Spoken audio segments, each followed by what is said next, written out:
The report released this weekend by the Texas House looking into the basically the non-response of law enforcement during the terrible shooting in Uvalde contains some absolutely devastating figures, some details that make the already horrendous response look even worse. But I don't think there's anything worse than this.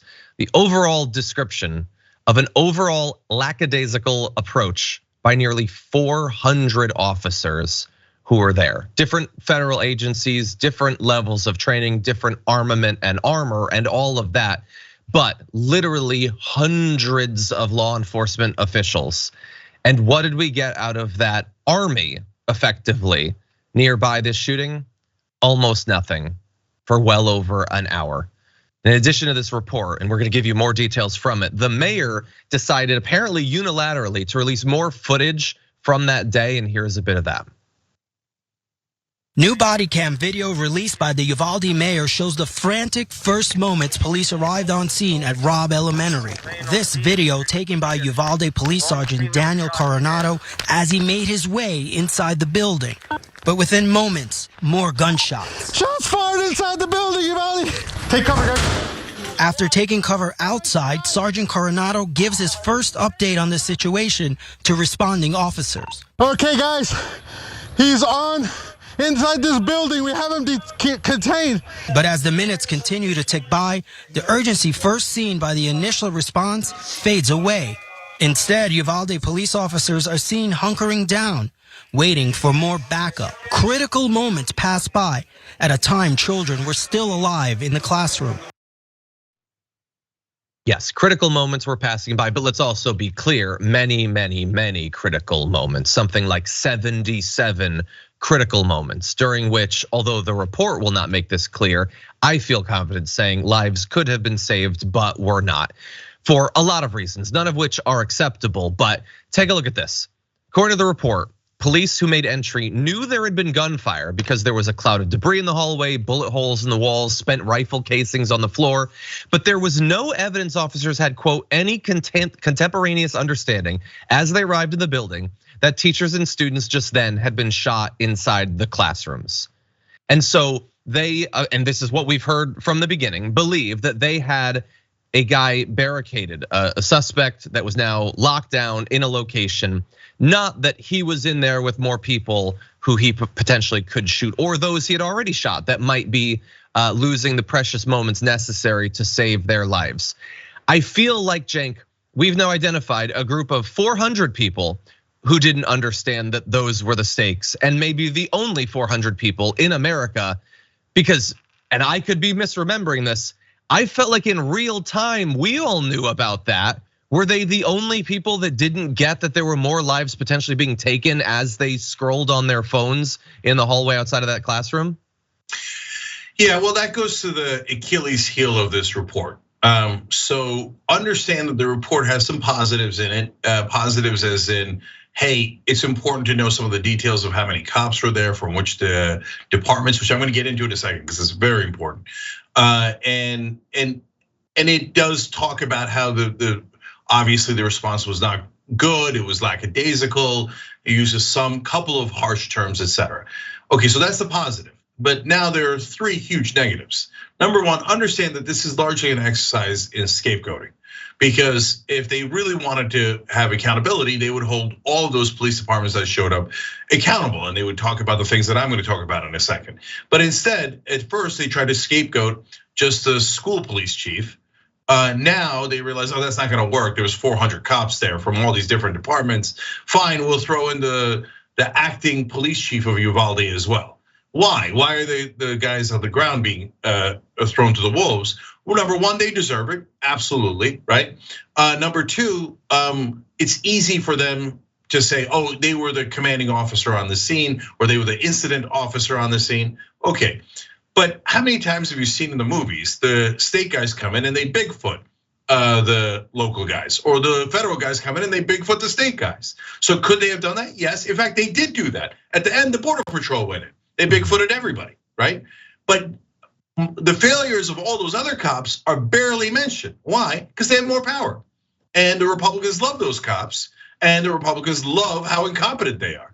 So they don't want to talk about that. And there's a Texas House committee filled with Republicans. So they want to blame the lowest guys on the totem pole and go, we solved it.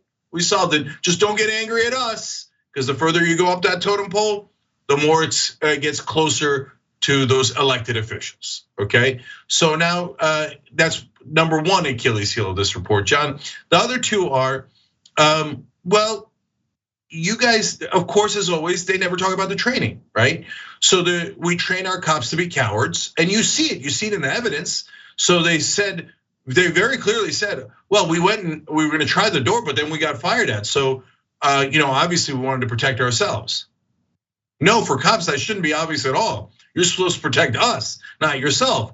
But if they were honest, this report would tell you every single police department in Texas tells their officers, protect yourself first. Who cares about the citizens? No one cares among the cops.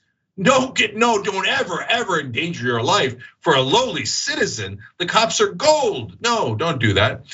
They would also talk about how cops are lazy. And that's standing around for over an hour in a dangerous situation. It's the most normal thing I've ever heard from a cop. I'm surprised they didn't all get donuts. So, and that's not just a stereotype. No, we've covered stories where they get reports of a robbery or a dangerous, a shooting, this, that, and other, and they go to 7-Eleven. They literally go get donuts, right? They don't care. They don't care because they're told you're not supposed to care. Just be as lazy as you possibly can. Don't solve any crime. Every once in a while, go beat up minorities. Call that policing, come back and then say, you have your union protect you on every crappy thing you've ever done. But one last thing that's positive from the report, you get to see how awful the bureaucracy is in these situations. Because John, it made my blood boil. This is not political. This is just like on a human level, that all these jackasses are sitting around not talking to each other. I mean, it just, isn't it simple, like normal organizational process? Like if I was there, I would be like, who's in charge?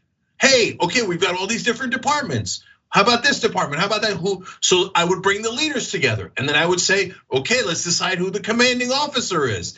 No one even bothered to ask who's the commanding officer. That is just unbelievable. And it also goes to indifference.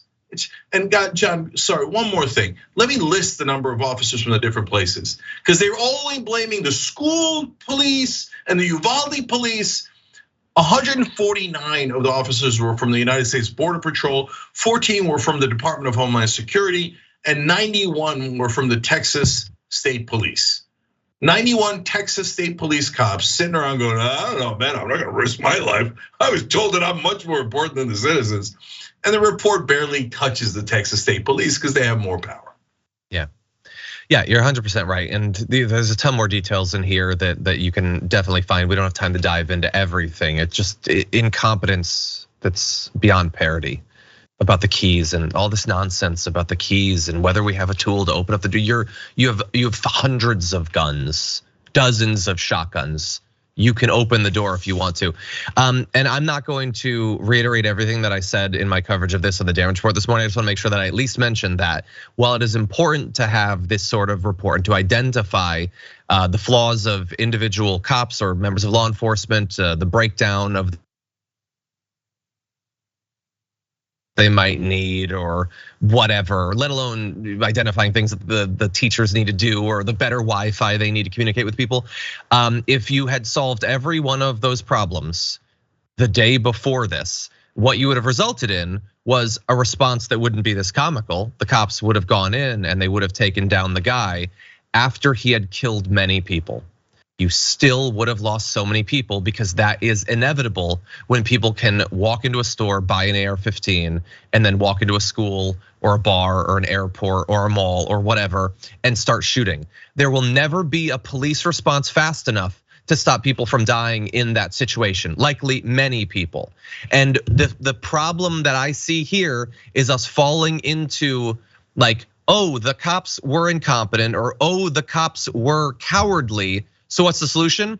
Competent cops or brave cops. No, that is not the solution to the problem. That's the solution to this problem. It's not a solution to somebody being able to gun down a dozen kids before the cops get there, or multiple teachers before the cops get there. For that, we need to actually stop them from having the weapons that are capable of doing this sort of, I almost swore, this sort of stuff, I'll say.